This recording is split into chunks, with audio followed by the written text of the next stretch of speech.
ሰላም ጤና ይስጥልን። በቅድሚያም ለመላው የክርስትና እምነት ተከታዮች ብሎም ለጭቁኑ የአማራ ሕዝብ እንኳን ለጌታችንና ለመድኃኒታችን ለኢየሱስ ክርስቶስ የትንሣኤ በዓል በሰላም አደረሳችሁ እያል ከተለያዩ አውደ ግንባሮች ያገኘናቸውን ሰፋ ያሉ መረጃዎች በቅደም ተከተል ወደ እናንተም ማድረሳችን ጀምረናል። እናንተም ድምጻችን ለብዙ ሰዎች እንዲዳረስ ላይክ፣ ሼር እንዲሁም ሰብስክራይብ በማድረግ ቤተሰብ ይሁን። ቀጥታ ወዳገኘናቸው መረጃዎች እናልፋለን። በሰዴው አስደናቂ ኦፕሬሽን አረንዛው ጎንቻ ብርጌድ ግዳጁን በብቃትም ተወጥቷል። ዛሬ ሚያዝያ 11 ቀን 2017 ዓ.ም በርካታ ብርጌዶች በተሳተፉበት እልህ አስጨራሽ አውደ ውጊያ ሰዴ ከተማን ምሽግ አድርጎ የነበረው ጠላት ሙሉ ለሙሉ ሲደመሰስ፣ አረንዛው ጎንቻ ብርጌድ ከከተማዋ መሃል ከአስተዳደር ቢሮ ህንፃ ስር የነበሩ በርካታ የጠላት ኮንክሪት ምሽጎችንም በመስበር ታላቅ ድልም ተጎናጽፏል። የጨበጣ ውጊያ በነበረበት ተኩስ ጠላትን ምሽግ ውስጥ አንገቱን እንዲቀበር በማድረግ ተወርዋሪዎችን በመጠቀም በ15 የእጅ ቦምብ በተደረገ ጥቃትም አደገኛውን ምሽግም መስበርም ችለዋል። የጠላት አስክሬን በተደራረበበት ታላቅ ተጋድሎ ፖሊስ ጣቢያው ላይ የነበረውን ተጨማሪ ምሽግም በመስበር አረንዛው ጎንቻ ብርጌድ በተጋድሎ ውሎ በርካታ የጠላት ኃይልም ደምስሶታል። ከመዝገቡ ጮቄ ብርጌድ ጋር በመተሳሰር ሰዴ ከተማ ዘልቀው በመግባት የጠላትን ኃይል የደመሰሱት ጎንቻዎቹም የጠላትን ጠንካራ ምሽግ ለመስበር በተደረገ ትንቅንቅ ፋኖ ገብሬ ተመስገን በጠላት ምሽግ ላይ ከጠላት ጋርም ተናንቆ ኮንክሪት ምሽግ ሰብሮም በጀግንነትም ተሰውቷል። መስዋዕትነት በተከፈለበት የሰዴው የተሳካ ኦፕሬሽን 3 ስናይፐር፣ 2 ብሬን፣ 73 ክላሽ፣ 28 የሞርተር ቅንቡላ ከ8500 በላይ የብሬንና የክላሽ ተተኳሽ እንዲሁም የጥይት ካዝና 61 የጠላት ኃይልን በመማረክ ጠላትም ሙሉ ለሙሉ መደምሰስም ተችሏል። በተመሳሳይ መረጃም የአማራ ፋኖ በጎጃም 8ኛ በላይ ዘለቀ ክፍለ ጦር ስር የሚገኙት አባ ኮስተር ብርጌድ እና ሶማ ብርጌድ በመድፍ የታገዘ ውጊያም ሲያካሂድ ውሏል። የአገዛዙ ኃይል በዕለተ ስቅለት ምዕመናንና መነኮሳት የስግደት ፕሮግራም ላይ በሚያደርጉበት በዕለተ ሚያዝያ 10 ቀን 2017 ዓ.ም በታላቁ ዲማ ጊዮርጊስ አዲስ ዓለም ጎተራና ወይራ ቀበሌ ላይ በሁለት መድፍ ሞርተር ዙ 23 በርካታ ኃይል ከደብረ ማርቆስ ወደ ጥቂት ኖራ ይዞ የመጣው ቢሆንም ትንታጉ የአባ ኮስተር ብርጌድ በዲማ ቅዱስ ጊዮርጊስ ቤተ መስቀል ላይ እንደ ቅጠልም ሲያራግፈው ውሏል። አባ ኮስተር ብርጌድ በ3 ቀበሌዎች ባደረገው ውጊያ 80 የጠላት ኃይልም ተደምስሷል። አንድ መከላከያ ከነሙሉ ትጥቁም ተማርኳል። አንድ ኮሪያ ክላሽ፣ 5 የክላሽ ካዝና፣ 2 ቦምብ፣ 460 የክላሽ ጥይትም ተማርኳል። 4 አምቡላንስና 1 ኦራል፣ 1 አይሱዙ ሙትና ቁስለኛ ይዞ ወደ ደብረ ወርቅ ከተማም መመለሱም ተሰምቷል። በዚህ ውጊያ ሻለቃ ወሊ የሚባለው አዋጊ መሞቱም ተሰምቷል። የአብይ አህመድ የጥፋት ቡድን የዲማ ጊዮርጊስ ገዳም ቤተክርስቲያን በሁለት መድፍ ለመምታት አስቦ የመጣ ቢሆንም የፈረሰኛው ቅዱስ ጊዮርጊስ ገዳም መምታት ይቀርና የታቦቱ ኃይል ከ27 በላይ የተተኮሰውን መድፍ በአየር ላይ አክሽፎታል። አባ ኮስተር ብርጌድ በዲማ ከተማ እያካሄደ ያለው ውጊያም እንደቀጠለ ነው። አገዛዙ በእነመ ወረዳ ይትመን ቀጠና ዘብች ቀበሌ የምሪጥቆት ጤና ሐሳቡ የተባለ የ29 ዓመት ወጣት ረሽኑም መግደሉም ተሰምቷል። የሻለቃ መንበሩ ጌታዬ መስዋዕትነትን ተከትሎ ከአማራ ፋኖ በጎጃም ምክትል ሰብሳቢና ወታደራዊ አዛዥ የተሰጠም አጭር ያዘን መግለጫ። ፋኖነት ከራስ ለአማራ ሕዝብ ቅዱስ መስዋዕትነትን አድርጎ ማቅረብ ሲሆን በዚህ ሂደትም የአማራ የቁርጥ ቀን ልጆች አገዛዙን ፊት ለፊት እየተጋፈጡ ሲሻው አንጋለው በክብር ለአማራ ነጻነትም እየተሰዉ ነው። ሻለቃ መንበሩ ጌታዬ የዚሁ ታሪካዊ ተጋድሎ አብሪ ኮከብና ግንባር ቀደም መሪ ከሆኑትም ጀግኖችም አንዱ ነበር። ሻለቃ መንበሩ ጌታዬ ለህዝብ ነጻነት ሲል የሞቀ ቤቱን ትቶ ከጓዶቹ ጋር ሌት ተቀን በዱር በገደሉ ሲንከራተት የነበረ ጓዳችንና መሪያችንም ነበር። ጓድ ሻለቃ መንበሩ ጌታዬ ከሰሜኑ ጦርነት እስካሁን ባለው የህልውና ተጋድሎ የሰራው ጀብድና የመሪነት ጥበብ ልዩና አይረሴም ነበር።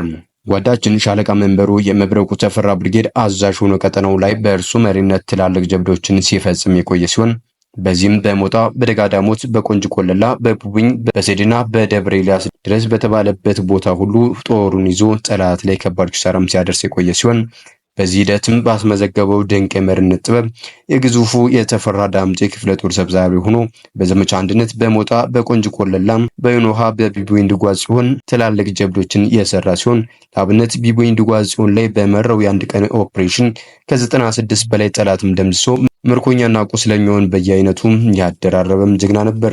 ደመላሹ ሻለቃ መንበሩ ጌታዬ በትናንትናው ዕለት በምስራቅ ጎጃም ሰዴ ሙጃ ላይ ጠላትን ሙሉ በሙሉ ደምስሶ ድሉን ሊቋጭ ትንሽ ሲቀረው በመጨረሻ ሰዓት በቀረው ጥይት ራሱን ሰውቶ የአባቶቻችን ታሪክ የሰራ ልበ ሙሉም ጀግና ነው።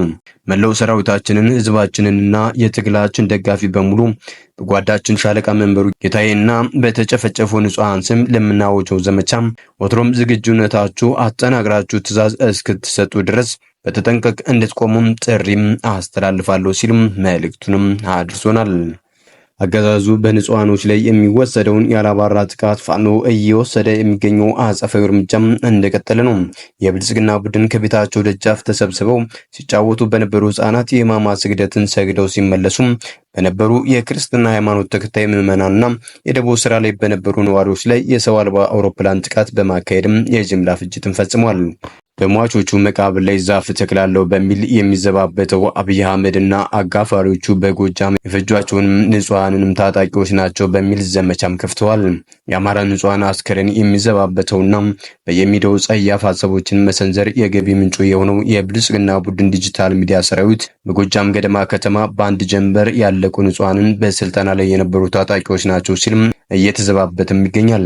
ጸረ አማራው የብልጽግናው ቡድን በምስራቅ ጎጃም ዞን ናርጅና ውጋ ወረዳ ገደብ በተባለች ታዳጊ ከተማ ላይ ከትናንት በስቲያ በተፈጸመ የሰው አልባ አውሮፕላን ጥቃት ንጹሃን ወገኖች ላይ እልቂትም ተፈጽሟል። በዚህም ዘግናኝ የድሮን ጥቃት ከቤታቸው ደጃፍ ተሰብስበው ሲጫወቱ የነበሩ ህጻናት የሕማማት ስግደትን ሰግደው ሲመለሱ የነበሩ የክርስትና ሃይማኖት ተከታይ ምዕመናንና የደቡብ ስራ ላይ የነበሩ የከተማዋ ነዋሪዎች ጨምሮ በድምሩ ከ120 በላይ ነዋሪዎችም ያለቁ ናቸው።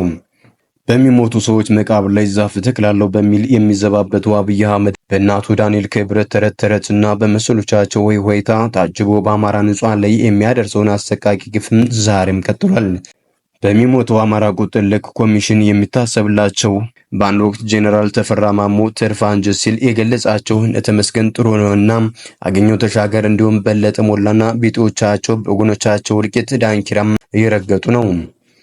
ገዢው ቡድን ስልጣኔን አራዝማለሁ በሚል የድሃ ልጆች ጸረ አማራን ትርክት ትግቶ ወደ ውጊያም ግንባር ቢያስገባም ያሰበውም አልተሳካለትም። በፋኖ ብርቱ ክንድ በመቶ ሺዎች የሚቆጠሩ ወታደሮችን ያጡ የብልጽግና ቡድን ማንን ታሸንፋለህ ሲሉ ሄዶ ሚስቱን ደበደበ እንዲሉ አበው የፋኖን ክንድ መቋቋም ሲያቅተው የበቀል ዱላውን በንጹሃኖች ላይም እያሳረፈም ነው። የኢትዮ 380 ሚዲያ ወታደራዊ ምንጮች እንደገለጹት ከሳምንት በፊት መነሻውን ቱርክ ኢስታንቡል ያደረገ የ400 የተባለ የቱርክ ብሔራዊ ጦር አውሮፕላን በተደጋጋሚ በረራዎችን የድሮን ጨምሮ የሌሎችን ከባድ መሳሪያ ተተኳሾችም ወደ አዲስ አበባ ማጓጓዙም ሰምተናል። አገዛዙ እነኝና ከባድ የጦር መሳሪያዎችን በበርካታ ወታደሮች አሳጅቦ ከቦሌ ዓለም አቀፍ አውሮፕላን ማረፊያ ወደ ደብረ ዘይት ማጓጓዙንም ጣቢያችንም ከሳምንት በፊትም ዘግቦ ነበር። በተጨማሪ አገዛዙ ከሚያዝያ 1 ቀን 2017 ዓ.ም ጀምሮ በተለይ ምስራቅ እዝ በሚንቀሳቀስባቸው የጎጃምና የደቡብ ጎንደር ቀጠናዎች ጨምሮ በሁሉም የአማራ ግዛቶች መጠነ ሰፊ የሆነው ወታደራዊ ዘመቻ ለማካሄድ መወሰኑንም ወታደራዊ ምንጮቻችንም ገልጸውም ነበር። ገዢው ቡድን ባስቀመጠው አቅጣጫ መሰረትም በተለይም ያለፉት 2 ቀናት ጀምሮ ንጹሃን ላይ ያነጣጠረ የሰው አልባ አውሮፕላንና የሌሎች ከባድ መሳሪያዎችም ጥቃት መፈጸም ጀምሯል። ሰላም ጤና ይስጥልን። የተወደዳችሁና የተከበራችሁ የሚዲያችን ቤተሰቦች ለሰዓቱ የነበሩን መረጃዎች እነዚህን ይመስሉ ነበር። በሌላ በተጠናከረ መረጃዎች እስከምንገናኝ በያላችሁበት ሰላም ቆዩልን።